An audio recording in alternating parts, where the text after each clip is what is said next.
lần cuối last cho nào hít tế vào thở ra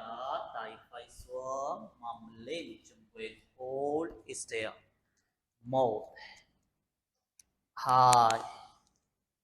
ba bốn năm sáu từ từ mầm xuống từ nào hít tế vào thở ra cúi xuống đầu xuống đo chập chín chuẩn bị one two three four five six đầu lên hai tay lên để nó hít tay vào thò just slowly hai tay sang trái từ từ gấp tay đầu xuống lên xuống twist here one two three four five six đầu lên cổ để nó hít tay vào thò just tay xuống chân phải thẳng left chân relax here từ từ đôi chân ha chân chạy cặp sáu chân phải thẳng lưng thẳng hai tay lên cao từ nào hít từ vào thở ra cúi xuống đầu xuống đo chập chân nào hít từ vào lên tay lên thở ra tay chạy xuống mầm lên slowly xoay quay cô lên mầm xuống từ nào hít từ vào hai tay lên thở ra cúi xuống bend forward nào hít tay vào đầu lên tay lên thở ra tay chạy xuống mầm lên mầm xuống để nào hít tay vào hai tay lên thở ra cúi xuống bend forward hít thở bình thường nào hít tay vào lưng quay last one thở ra tay chạy xuống từ từ mầm lên chân quên hold is there one two three four five six từ từ mầm xuống để nào hít tay vào thở ra cúi xuống đầu xuống đo chập chân chân thẳng lưng thẳng hít thở bình thường chân quên một hai ba bốn năm sáu để nào hít tay vào thở ra sang phải hai tay gấp đầu xuống lên xuống hai tay sang phải từ từ gấp tay lên xuống one two three four five six để nào hít thở từ tay xuống hai chân thẳng chân left thigh relax here now from it từ từ hai chân cá then slowly từ từ bung vai chân lưng thẳng do butterfly one two three four five six seven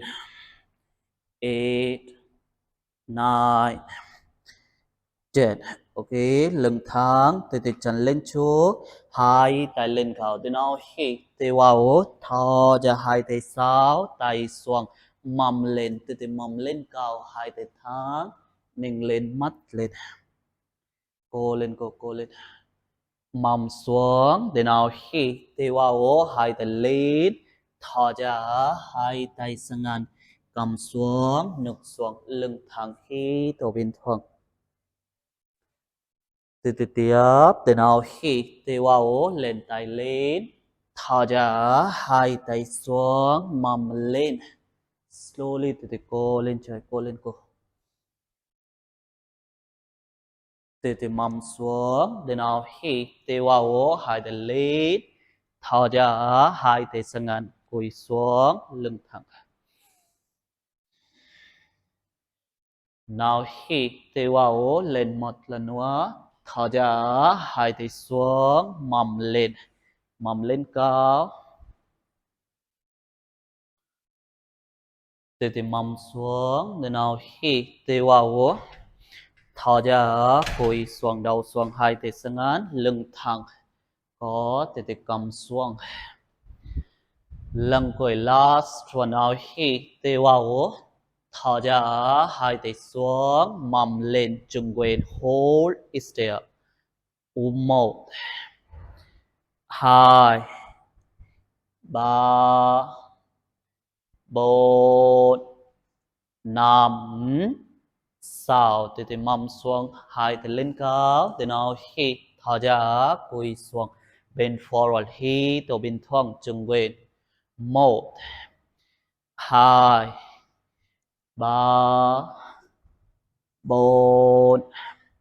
năm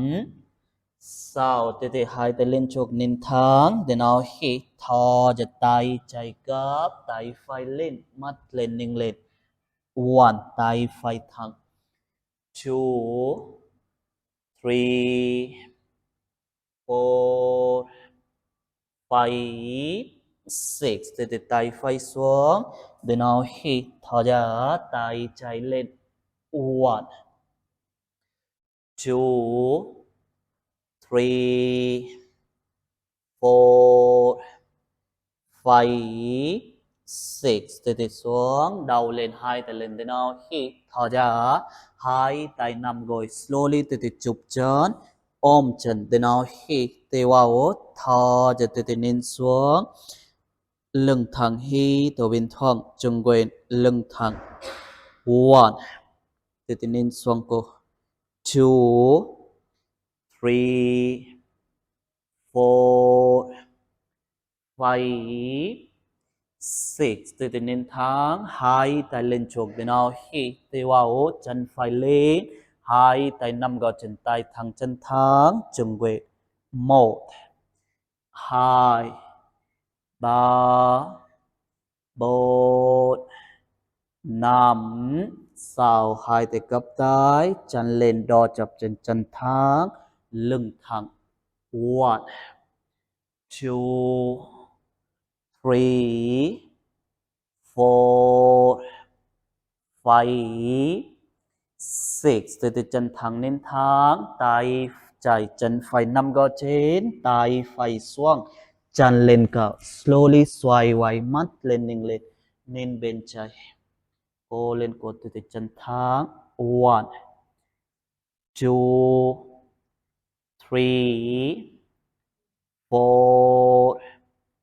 five six từ nào khi thò just slowly chân phải sang phải chân thẳng lưng thẳng hai tay lên cao từ nào khi từ vào thò just tay phải xuống tay chạy chân phải nằm gõ chân xoay quay mắt lên ninh lên one cô lên từ từ two three four five six từ nào khi thì vào hai tay lên thò giật tay chạy sau mâm lên cao slowly xoay quay gấp lưng cô về chân phải thẳng chân chạy gấp mâm lên cao một hai ba bốn năm sáu từ mâm xuống để nào khi từ vào thò ra hai tay chân phải nằm gõ trên đầu xuống đo chập chân slowly từ nên xuống một hai ba bốn năm sáu đầu lên hai tay lên để nó khi từ vào thò ra cùi xuống đầu xuống đo chập chân hít ở bên thong một hai ba bốn năm sáu đầu lên một lần nữa để nó hít thở ra đôi tay tay phải xuống mầm lên xoay quay cấp lưng cô về one two three four five six thì mâm xuống hai tay lên cao thì nào hít thì vào một lần nữa tay phải chân chạy năm go chế tay chạy chân phải xoay quay mắt lên ninh lên one two three four five six hai tay lên cao thì nào hít thì vào thì nên tôi ha slowly tay phải xuống tay chạy năm go chân thì nào hít thì vào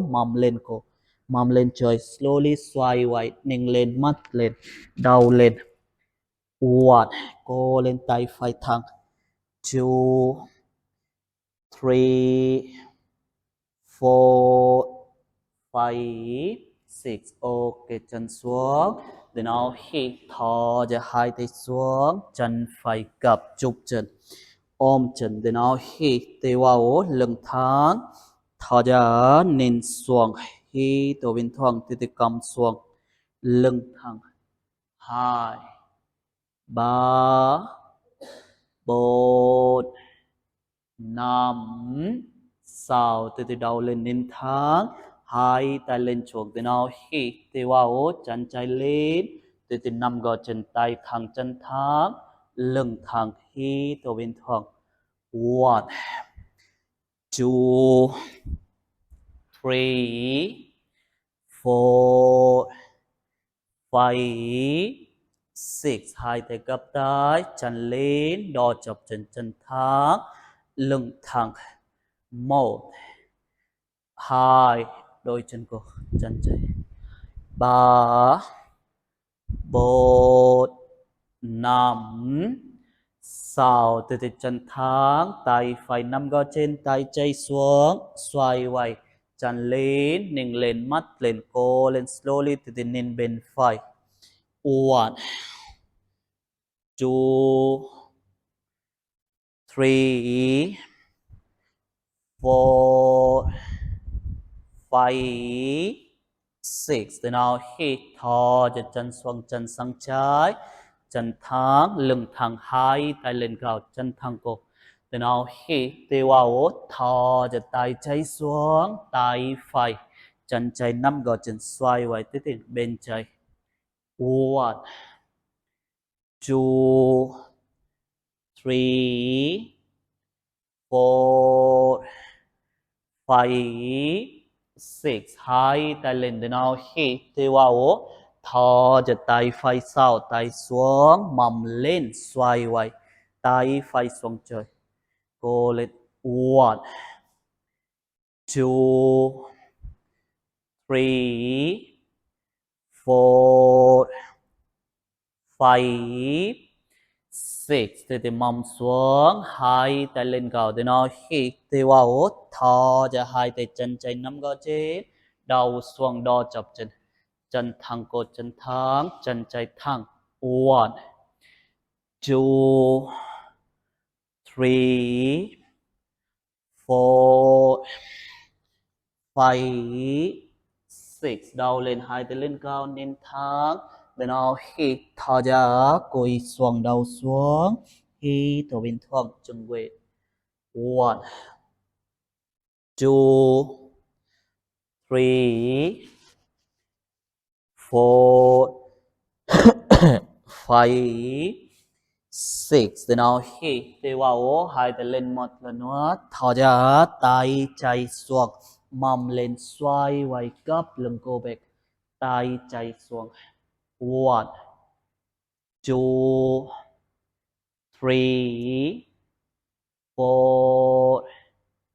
five six từ mầm xuống hai tay lên cao thì nào hít thì vào thò cho tay chạy chân phải tay phải chân chạy năm gò chân xoay quay mắt lên ninh lên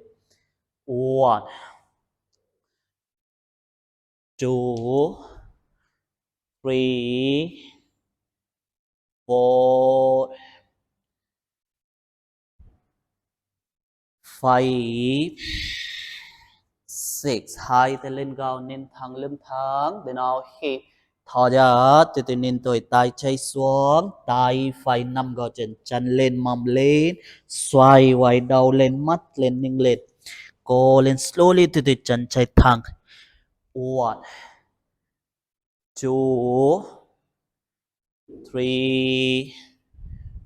four, five, six. Ok, từ xuống. Hai tay lên đầu lên từ nào, hít thở cho hai tay xuống, chân chạy lên trước, chụp chân, chân thẳng, relax here, lật chân.